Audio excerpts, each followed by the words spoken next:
अनंत अनंत सिद्ध परमेश्वर भगवान के 1008 देवादेव आदिनाथ भगवान के आचार्य भगवान रवि सेन स्वामी के आचार्य भगवान विद्यासागर जी महाराज के आचार्य भगवान विशुद्ध सागर जी महाराज के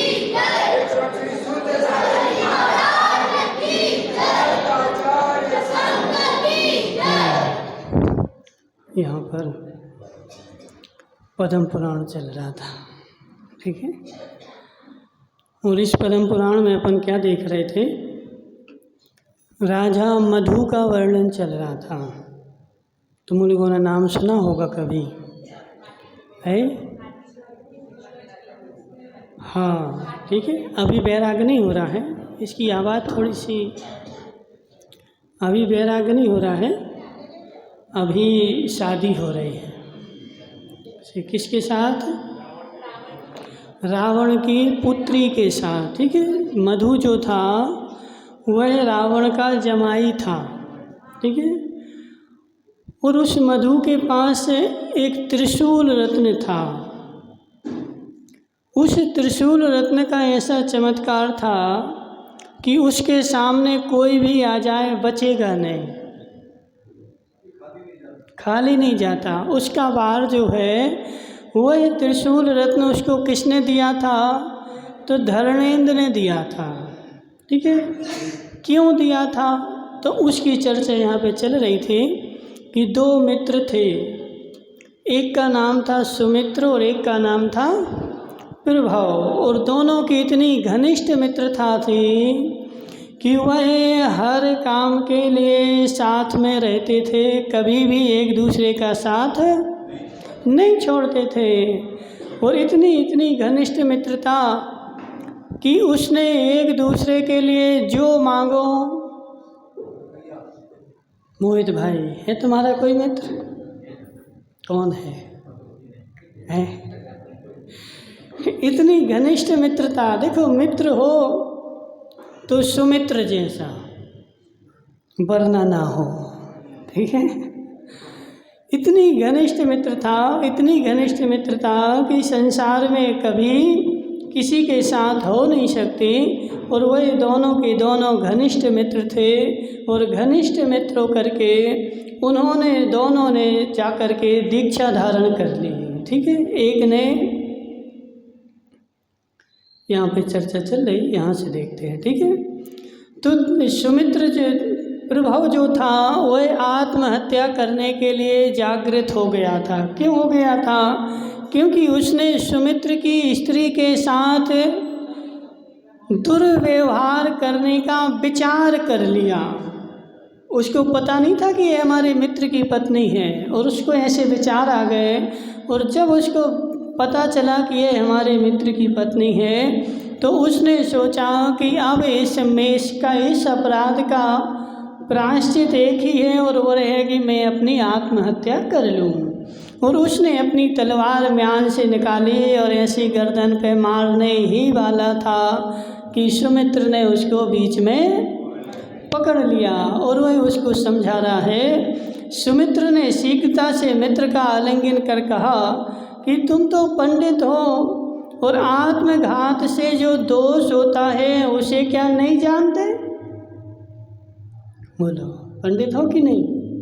पसंद दादा, आत्मघात से जो दोष होता है उसको तुम नहीं जानते क्या?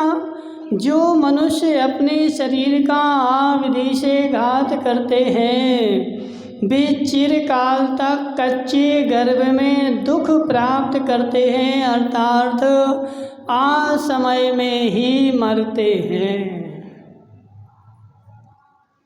क्या? जो जीव आत्महत्या करता है हमारे लोक में खूब चलता है, चलता कि नहीं चलता? क्या? अब क्या करो? मर जाओ। और महिलाओं को ज़्यादा सूझता है, पुरुषों की अपेक्षा महिलाओं को ज़्यादा सूझता है। क्या करो? फांसी लगा लो। क्या करो? तो सेल पास खा लो। तो हे जीव, ऐसे लोगों को यहाँ समझा रहे जो आविधि से मरता है, आत्महत्या करता है, उसको भाव भाव में कच्चा गर्भ मरता है, यानी वह भाव भाव में गर्भ में जाकर के गर्भ में ही मरण हो जाता, जन्म नहीं होता उसका। क्यों? क्योंकि कर्म कह रहा कि हे जीव, तुझे जीने की इच्छा नहीं है ना, मैं तुझे जीवित रखूंगा ही नहीं। जब जीवन मिला था तूने क्या की? आत्महत्या करी, और आत्महत्या करी है तो कर्म कहता है जैसा तू करेगा मैं तुझे वैसा ही दूंगा, और कर्म फिर उसको भाव भाव में वसन दादा क्या करता है? गर्भ में ही मार देता है। किस किस को करनी बताओ? है किस किस को करनी आत्महत्या? करना किसी को? खाना तो बोलो नहीं करना पक्का। इन महिलाओं से पूछो ना क्या होता ना। सुनो हमारी बात, पुरुषों के पास तो उपाय रहता है, बेचारा जैसे घर में लड़ाई हो गई बाजार में चला जाएगा, दूसरी जगह चला जाएगा, लेकिन महिला कहाँ जाए? सब तो महिला क्या करती है? घर में ही घुटती है। तो इसलिए माताओं, किस किस का त्याग है बताओ? काय का? तुम्हारा नहीं है?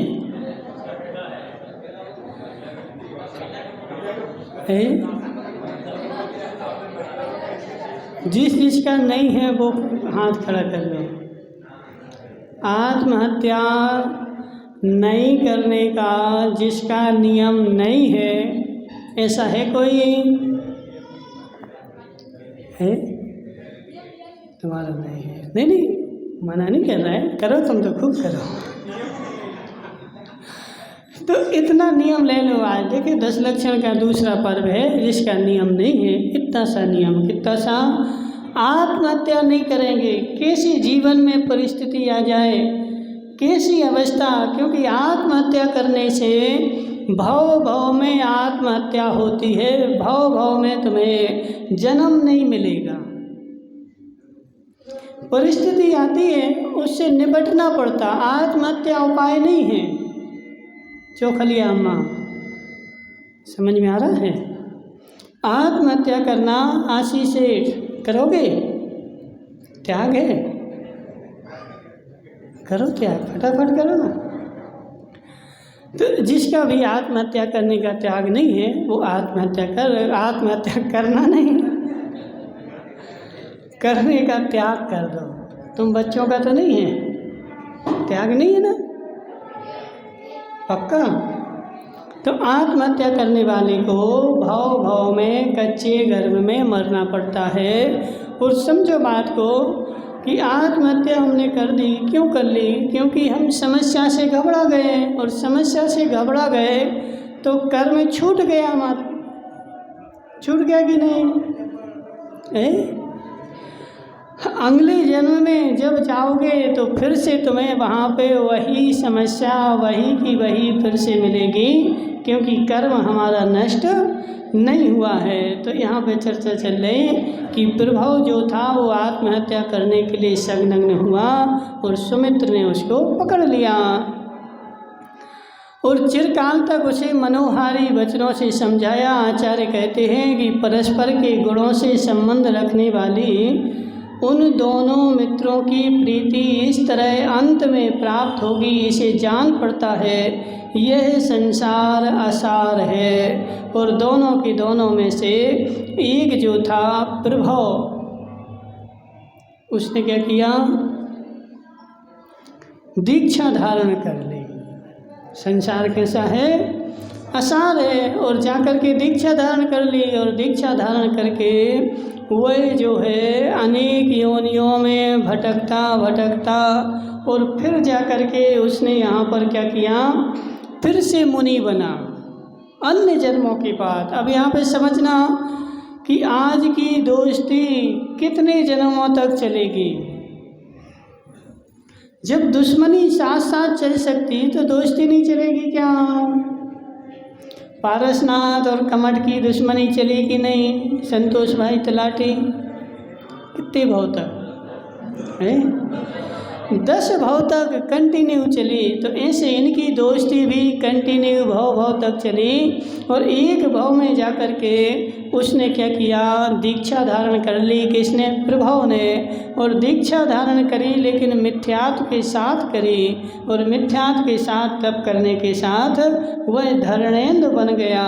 और जब धर्मेंद्र बना तो यहाँ पर सुमित्र जो था वह भी विभिन्न योनियों में घूमता घूमता यहाँ आ गया। कहाँ पे?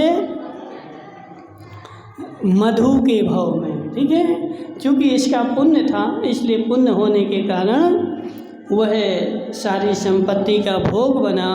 और धर्मेंद्र को अपने पूर्व भवों का स्मरण हो आया कि यह मधु जो है वह सुमित्र के भाव में मेरा मित्र था और इसने मेरे ऊपर इतने इतने उपकार करे थे। इसलिए मोहित भाई समझ बात को। क्या क्या समझना बताओ?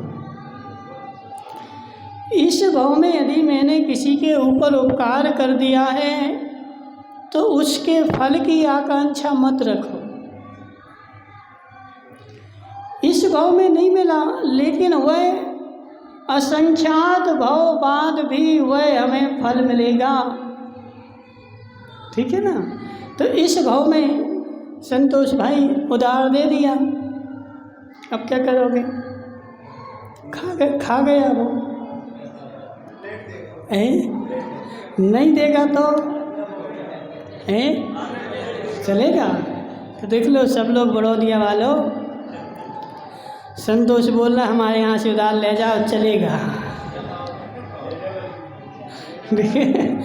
ये चीज़ ले गया, ले जान दो, जाएगा कहाँ? आएगा तो लौट के हमारे ही पास। इस भाव में नहीं देगा, अगले में देगा, अगले में नहीं देगा और अगले में देगा, लेकिन नियम से उसको कभी ना कभी देना ही पड़ेगा। इसलिए तुम तो परमार्थ करते जाओ। अनु भाई है इतनी शक्ति? हम तो परमार्थ करते जाओ और इस भाव का किया हुआ परमार्थ हमारे लिए किस भाव में मिलेगा कोई पता नहीं, लेकिन मिलेगा जरूर कभी ना कभी। ऐसा श्रद्धा रख करके परमार्थ करते जाओगे तो वहाँ पर धर्मेंद्र की पर्याय में उसने याद किया कि मैं जो था प्रभाव के भाव में था और गरीब था, इसने मुझे राजा बनाया था, इसने अपनी स्त्री भी मुझे दे दी थी और सारे दोष मेरे ढक दिए थे, कितना उपकारी था। और उसने धर्मेंद्र ने आकर के मधु के लिए शूल रत्न प्रदान किया था। कौन सा? अब यह शूल रत्न जो है इतना इतना इतना कि कभी भी जीवन में खाली नहीं जाता, हमेशा मिलता है। ठीक है, याद कर लेना, अभी पूछेंगे बाद में, भूल नहीं जाना। ठीक है। तो चमरेंद्र सुमित्र मित्र के उपकारों से आकृष्ट हो अपने भवन के बाहर निकला और उसने बड़े आदर के साथ मिलकर महारत्नों से मित्र का पूजन किया और उसके लिए सहस्त्रांत नामक शूल रत्न भेंट कर दिया। पहले तो उसकी पूजा करी और पूजा करके उसको कौन सा रत्न भेंट किया? सहस्त्रांतक, ठीक है, नामक शूल रत्न प्रदान किया। और हरिवाहन का पुत्र मधु चमरेंद्र ने शूल रत्न पाकर पृथ्वी पर परम प्रीति को प्राप्त हुआ और अस्त्र विद्या का स्वामी कहलाने लगा। सारे संसार में उसकी प्रसिद्धि हो गई। यह जो है अस्त्र विद्या का स्वामी है। गौतम स्वामी कहते हैं कि हे शरणिक, जो मनुष्य मधु के इस चरित्र को पढ़ता सुनता है वह विशाल दीप्ति, श्रेष्ठ धन, उत्कृष्ट आयु को प्राप्त होता है। अपन ने तो सुन लिया, अब क्या होगा? धन मिलेगा। महापुरुषों के चरित्र सुनने से उत्कृष्ट कीर्ति, उत्कृष्ट यश, उत्कृष्ट पुण्य, उनके चरित्र यदि तुम सुनते भी हो मात्र कानों से तब भी तुम्हें विभिन्न प्रकार का संपदाएं मिलती हैं, इसलिए इनको क्या करना चाहिए, सुनते रहना चाहिए। इस प्रकार मधु का वृत्तांत हो गया। अब यहाँ पे बता रहे कि अथानंतर अनेक सामंत जिसके पीछे पीछे चल रहे थे, ऐसा रावण लोक में शत्रुओं को वशीभूत करने वाला अपना प्रभाव फैलाता और अनेक आश्चर्य उत्पन्न करता हुआ प्रेम से भरे संसार में 18 वर्ष तक इस प्रकार भ्रमण करता रहा, जिस प्रकार इंद्र स्वर्ग में भ्रमण करता था। कितने साल तक? 18,000 तक। क्या कर रहा था वो? क्या कर रहा था? अपनी प्रभाव फैला रहा था। प्रभाव फैला रहा था मतलब सब राजाओं को जीत रहा था, सब जगह जा कर के 18 साल तक जीतता रहा। तदनंतर रावण क्रम से समुद्र की निकटवर्ती भूमि को छोड़ता हुआ चिरकाल बाद कैलाश पर्वत पर बने हुए जिन मंदिरों पर फिर से आ गया। इसके पहले भी आया था। कब कब आया था? बाली महाराज के ऊपर उपसर्ग करने के लिए आया था, उस समय भी आया था और यहाँ पर फिर से आ गया। और वहाँ पर उसने क्या किया, भगवान की पूजा वगैरह की और पूजा वगैरह करके निर्वृत्त होकर के अथानंतर इंद्र ने दुर्लभपुर नामक नगर में नल कुंवर को लोकपाल बनाकर स्थापित किया था। सो गुप्तचरों से जब उसे यह मालूम हुआ कि सेना रूपी सागर के मध्य वर्तमान रहने वाला रावण जीतने की इच्छा से निकट ही आ रहा है, तब उसने भयचित्त होकर पत्र में सब समाचार लिख एक शीघ्रगामी विद्याधर इंद्र के पास पहुंचाया। अब यहाँ पे जीतना है अपन को, किसको? दुर्लंघपुर। कौन सा पुर? दुर्लंघपुर नामक नगर में जो रहता था वो कौन था? तो वह रहता था तुम्हारा नल कुंवर। नाम सुना कभी? नल कुंवर का नाम नहीं सुना? किसका सुना फिर बता? नल कुंवर जो था वो इंद्र का पक्षधर था और उसने वहाँ पर उसको राजा बना रखा था। और जैसे उसने सुना कि रावण हमें जीतने के लिए आ रहा है और हम रावण को तो जीत नहीं पाएंगे, हार जाएंगे, तो उसने अपना एक दूत भेजा। कहाँ पर? इंद्र के पास। और इंद्र से बोला कि रावण जीतने के लिए आ रहा है, तुम तुरंत सहायता के लिए आ जाओ। सो वह इंद्र इस प्रकार जिन प्रतिमाओं की वंदना करने के लिए सुमेरु पर्वत पर जा रहा था, उसी समय पत्रवाहक विद्याधर ने प्रणाम कर नल कुंवर का पत्र उसके सामने रख दिया और इंद्र ने पत्र वांचकर था समस्त अर्थ हृदय में धारण कर प्रतिलेख द्वारा आज्ञा दी कि जब तक मैं पांडुक वन में स्थित जिन प्रतिमाओं की वंदना कर वापस आता हूँ, तब तक तुम बड़े यत्न से रहना। यानी अभी वो गया नहीं। कहाँ जा रहा था? इंद्र जा रहा था पांडुक वन के प्रतिमाओं के दर्शन करने के लिए। और उसी समय नल कुंवर का दूत पहुंच गया, लेकिन उसने भगवान की यात्रा करना कैंसिल नहीं किया। क्या किया? अभी तो मैं दर्शन करने जा रहा हूँ, अभी जब तक नहीं आता हूँ तब तक तुम सावधानी से रहना, ऐसा उसको बोल दिया। और वह यात्रा करने के लिए चला गया। अब अपने साथ क्या होता बताओ? धनपाल जी, तुम तो दुकान बंद कर रहे थे और मंदिर आ रहे थे, रास्ते में एक ग्राहक मिल गया, क्या करोगे? है? बोलो ना। महाराज वापस जाएंगे और वापस जाकर के फिर शटर खोलेंगे, फिर ग्राहक को निपटाएंगे। एक आध और आ जाएगा तो और निपटा देंगे, एक आध और आएगा तो और निपटा देंगे। तब तक निपटाते रहेंगे जब तक वो आते रहेंगे। लेकिन हे जीव, यह तेरा पुरुषार्थ सच्चा नहीं है। मंदिर की ओर चल दिए। अब ग्राहक से बोलो मैं मंदिर होके आता हूँ, संतोष भाई ऐसा था? है चैन है कि नहीं है?